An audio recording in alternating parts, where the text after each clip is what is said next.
Hey guys, welcome naman sa isang episode ng James Natin. Today, dumating na yung delivery ko.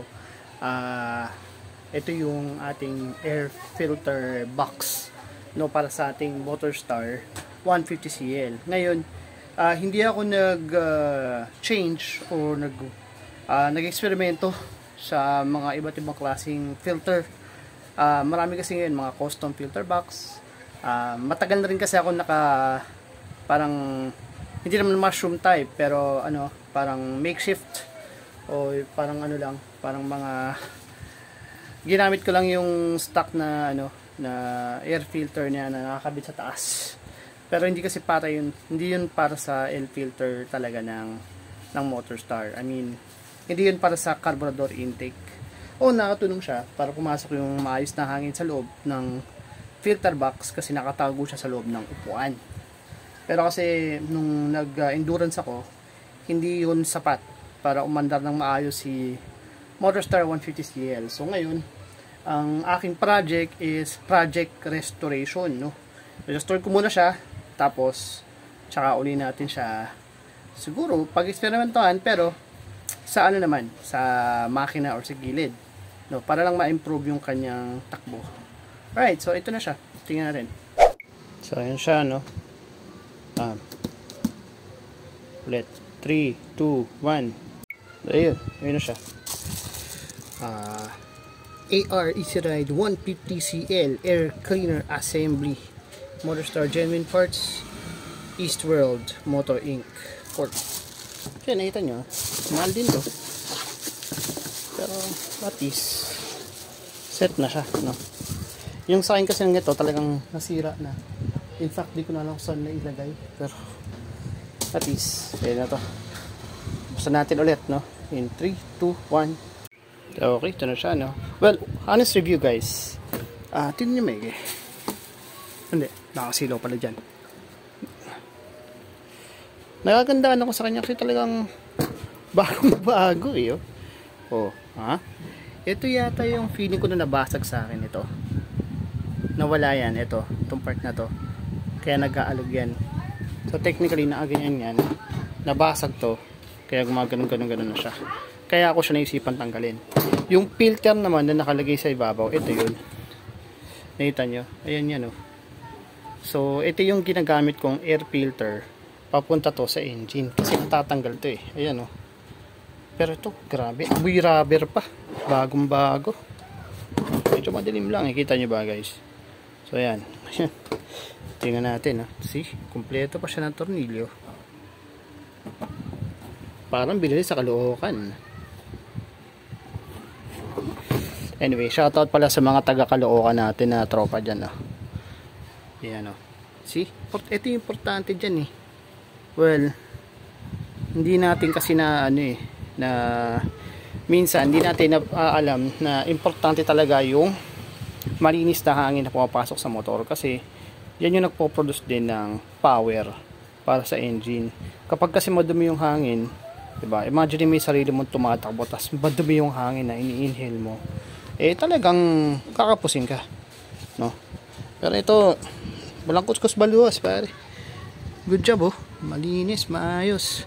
Gusto ko itong buksan, kaya bubuksan ko siya ngayon. Problema, may akong camera, so kailangan ko gusto ko siya i-check muna, bago ko ikabit. So, check muna natin. Buksan ko muna siya. Meron akong Philips sa loob. Teka lang.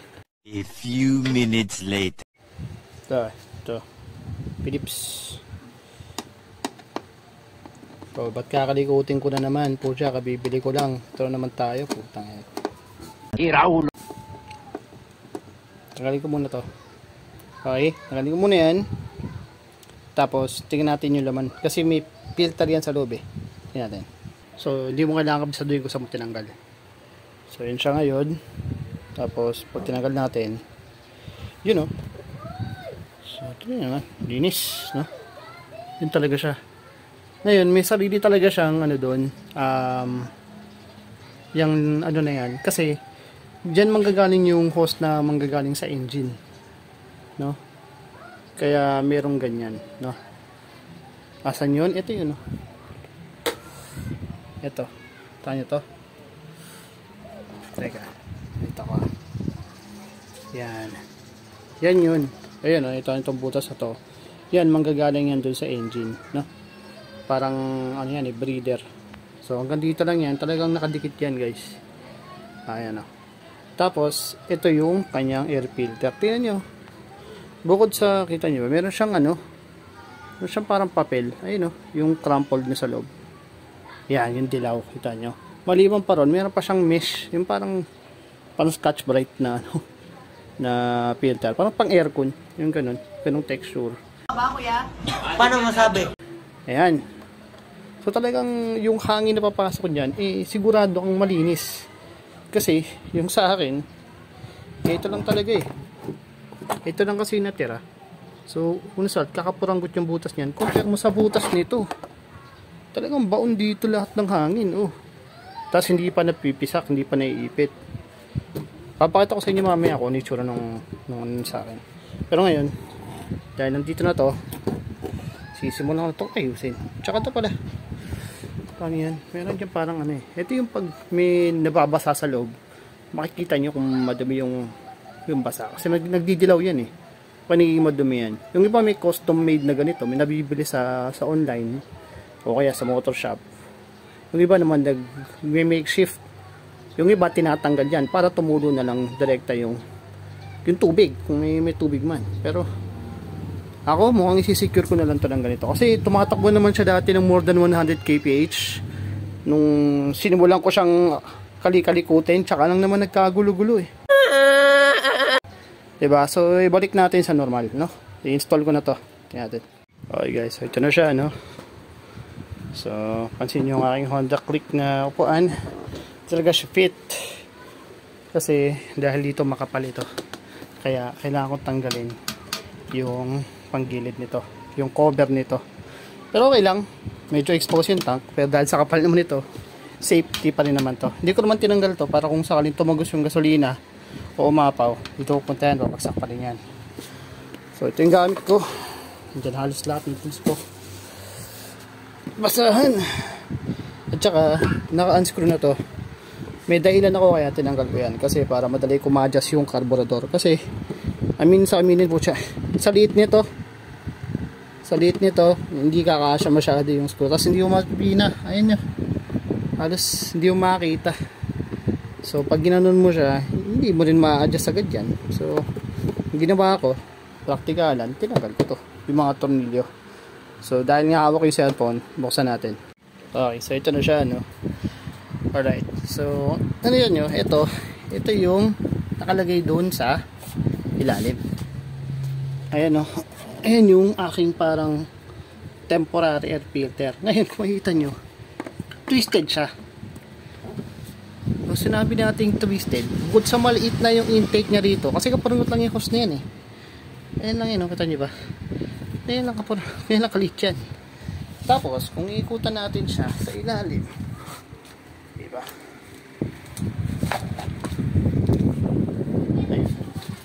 Makita nyo, ayun ipit, ayun so nakatwist siya, ibig sabihin nakaganon. Kesa malaking hose na nakabuka, nakaipit siyang ganon, ayun nakapilipit. So talagang yung hangin na papasok dun sa carburetor dito sa D-type natin na carb, kapuranggot na lang. Dahil nga dito sa ipit na to, diba? Okay siya kung pansamantala, pero nung sinaba ko siya ng endo, talagang kapos na kapos ang intake. Kailangan pa namin tanggalin to para tumakbo siya ng maayos. Pero as a matter of fact, dahil bukas naman siya, madumi naman yung hangin na pumapasok sa kanya, kaya feeling ko wala ring nangyari. Nag-adjust lang konti, pero hindi. Nagkaroon lang ako ng konting hiccup na naman sa Motorstar natin na 150cl, no? Nahirapan siyang umahon. Naalungkot lang isipin na bukang yung setup natin hindi sapat para umahon siya. Ang ginawa namin, unfortunately, tinanggal namin yung air filter. Yung air filter na ginawa ko kasi hindi na siya umihigop. Umabot na lang kami sa 20 kilometers. Umabot na lang ako sa 20 kilometers na naiwan nila ako. Pero ngayon, at least, nakakaabol na since tinanggal na namin yung air filter. Pero ang kutob ko, yung filter box, yung air filter. Kasi nga, bilang wala na siyang filter box, hindi na fresh air yung sinasagap niya. Sabi nga ni Weekend Rider. So, I believe it's the air intakes. Kasi tinanggal na namin yung air filter. Tsaka lang siya nag-perform na maayos. When I say maayos, hindi exceeding expectation, hindi meet expectation. It's just working. Yun lang. Hindi ko madaling takbo. Tapos ito yung sa makina. No? Nakalimutan ko tawag dito guys, pa-comment na lang. Ito naman, mini-chip ko lang to. Maraming bilog para hindi naman pasukin ng dumi. Pero, ito nyo, dun lumalabas yung parang langis. Dun siya bumubuga. Okay naman siya, kasi high temp naman tong rubber. Kaya kahit mainit to, hindi naman nasusunog, hindi naman natutunaw. Pero ganun pa man, ito kasi guys, nakakonect to sa ating filter box.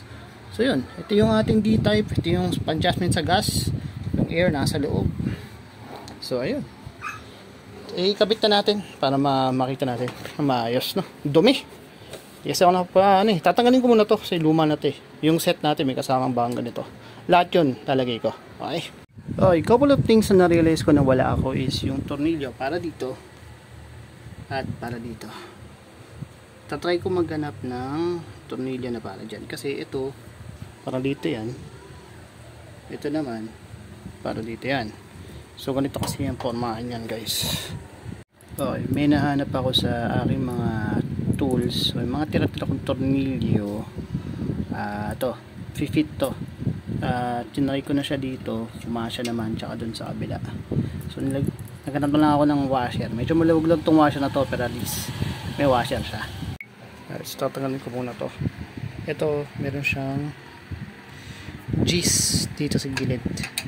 So, tatanggalin ko yan. Tatanggalin ko to. Tsaka, sa carburetor itong nakalagay, tatanggalin ko yan. Meron diyang Phillips. Ayun doon. Kita ba? Di kita. Yan doon. May Phillips dyan. Para maduwagan to, tanggalin ko to ng buo. Okay. Okay, natanggal ko na siya. So, kita nyo, yun ang formahan niya. Malaki siya dito, pero dito, maliit na siya. Diba? So, ibig sabihin, maliit na yung air intake niya. Pagdating dito, naiipit pa ng ganyan. So, kaparanggot na lang talaga yung hangin na nakukuha niya. Yan. Kaya, mahina yung rekta niya. Okay. So, ayun siya. Tanggal na. Ayan, exposed na ang ating carburetor. So, try ko ito linisin ng konti, no? Wala akong carb cleaner. So, kahit basa-basa na lang muna. Para makita nyo, ganyan siya kadumi. No? Dapat nga ito, ipalinis ko eh. Carb clean bago ko lagyan ng filter. Pero, ano yan eh. Yan yung dumi nung iniwan namin bukas. So, inisin ko na lang siya. No? Improvise. Guys, chamba. Naglilinis ako ron. May nakita ako ng carburetor cleaner. Tingin ko kasama to dun sa sa TikTok shop nung binili ko yung yung Beast. Kasi ito eh, tawag dito freebie siya so yun, freebie nung Beast Flash. Gamitin natin to, sayang eh. Mga paps, impress impress ako dito. Ayun dito yung dumi. Isprayan ko lang yan, mga ilang pitik. Tanggalat. Nakalap ako ng basahang walang kwenta. Ayun linis tangina. Ang galing. I'm impressed. Okay guys, tingnan nyo na ba? Puti na siya. Well, puti. Wala na. Kanina dumi-dumi. Wala na. Ocha, malupit Ocha, mukhang i-endorse kita kasi hindi ako sponsored eh. Pero, ayan guys. Mabisa to. Ang gawin nyo lang, spray lang kayo, mga isa dalawa. Yun, kasi yung puwersa naman ng hangin niya, parang hinihipan na rin yung dumi sa loob. So, ayun, kitang-kita yun ang carburetor ko, Ngayon, pag hinipan nyo na, lalo na dun sa taas, tsaka dun sa bilog, hihipan niya yan eh. Pag hinipan yan, tutulungin yung dumi doon. Ang gawin nyo, unang apply, tapos pag tumulo na yung dumi, punasan nyo. Tapos sunod na apply, ulit lang yun, hanggang maging malinis na siya. Yan ginawa ko. Yan, medyo malinis na nga yun. Yung taas oh, kitang kita oh. Teka, flashlight na natin. Ayan, with flashlight. Uy po, ang galing. At ito, malinis na oh. Look dito oh. Galing, galing. Yan, so from here, ito na siya ngayon. Lakas makabago, no? Pogi. So, ito nyo, kinabit ko na to, tinanggal ko na yung ito. Kaya nakakabit dito yung stock niya na ito, tapos may spring pupunta dun. So, yun, nakakabit na siya dun. Ito rin, napansin nyo, kinabit ko na rin yung sa carburetor. Malinis na yung carb. Tapos ito naman, nakakabit ko na rin. Bago to, hindi yun yung isa kanina. Yan, so bago lahat yan. Yung tornilyo sa loob, pinaserve ko yan. Nakita nyo, binalik ko yan dyan kasi yan lang naman tornilyo yan. Hindi siya ganun ka-twisted. Ayan oh, ganda oh. So yan. Dito naman, naibalik ko na rin to. Kasi dati nakaipit lang to dyan. Ayan, naibalik ko na yan dito. No? Nahirapan na ako, kailangan ko ibuka ng konti. Ayan. Iya, pwede naman ito iikot, pero walang, hindi mo na kumarte. Tapos ito, ayan o, ito yung nasira sa akin. Ngayon, nagtataka kung ba't nasira, kasi na umaalog yan. Ang ginawa ko, nilagyan ko siya ng isa pang nut sa loob, kasi lost thread na pala to.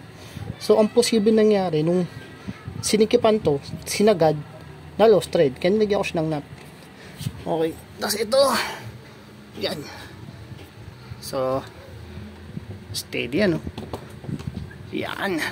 So, sindihan natin. Tingnan natin kung okay siya.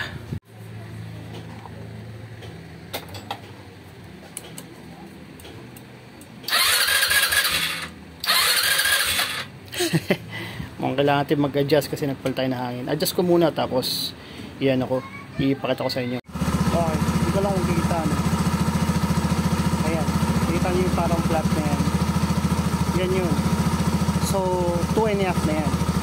So, bilangin nyo lang. Make sure na unang ikot, kalakalahati lang para hindi kayo mabigla. Tapos, para matimpla nyo ng maayos, gumamit kayo ng maliit na tornilyo.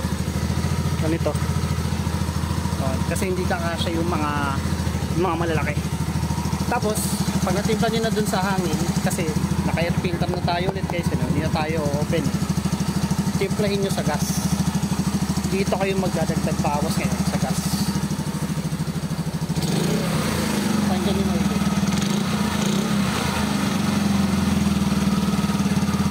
Hindi siya umakabot. Hindi siya nabibitin. Pero parang nag-wipe pa.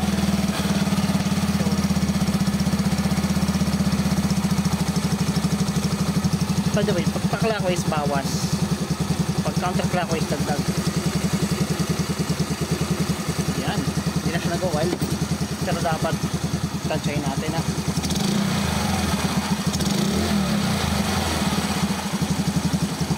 Ngayon, kung bakit parang may tunog na na hangin kasi yung pipe ko Hero 4 hindi siya inita. Kaya medyo maingay ng konti. Diretso-diretsong hangin. Pero yan, kita nyo naman.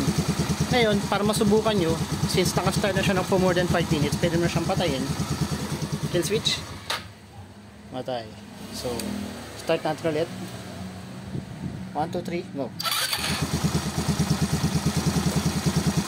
So, hindi nagtagal, nag-start na siya ulit. Ayos pa lahat. Yung fuel line ko, medyo madumi lang, pero pangalawa ko na yan. Malinis pa naman. Okay pa naman yan. Wala pa ako nakikitang rough edges. Okay pa siya. So, yan. Kita nyo, hindi nag-wild, no? Ibig sabihin, okay siya. So,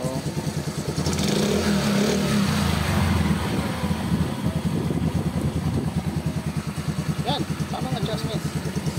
Patayin ko ulit ha. Tingnan nyo ang gano'ng kabilis. Back. Ni, ulit. Tanga, naka-kill switch.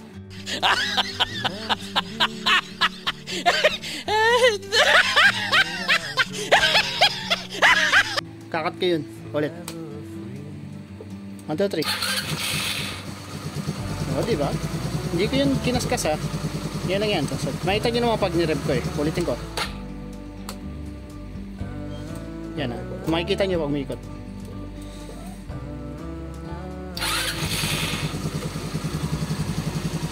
Diba? So tamang timplahan lang talaga dito guys, kasi carburetor tayo, hindi tayo FI. So yun lang. Ayun, hindi ko pa siya masusubukan ngayon kasi linggo, family day, hindi ako makapag-ride, pero ganda oh, solid, alright. So yun, sana may natutunan kayo sa vlog natin ngayon. Ipapost ko dito saan ko siya nahanap na store, pero prices varies, no? So hindi ko alam kung yun pa rin yung presyo, kung gamit kayo ng coupon or what. Again, hindi ako sponsored ng kahit na sino. Hindi rin ako nagpo-promote ng mga store. So, bili kayo kahit saan. Ano naman kasi yun eh. Pero ito lang yung price niya for your reference. At nakita nyo naman, although wala akong actual video na install ko, mag-isa lang ako rito sa bahay. Kaya malakas ang loob kong i-start yung motor kasi walang tao rito. Ayun. So, ayun. Sana matutunan kayo sa vlog natin ngayon. And again, kung hindi pa kayo nakasubscribe kayo. And see you again in the next vlog. Bye-bye!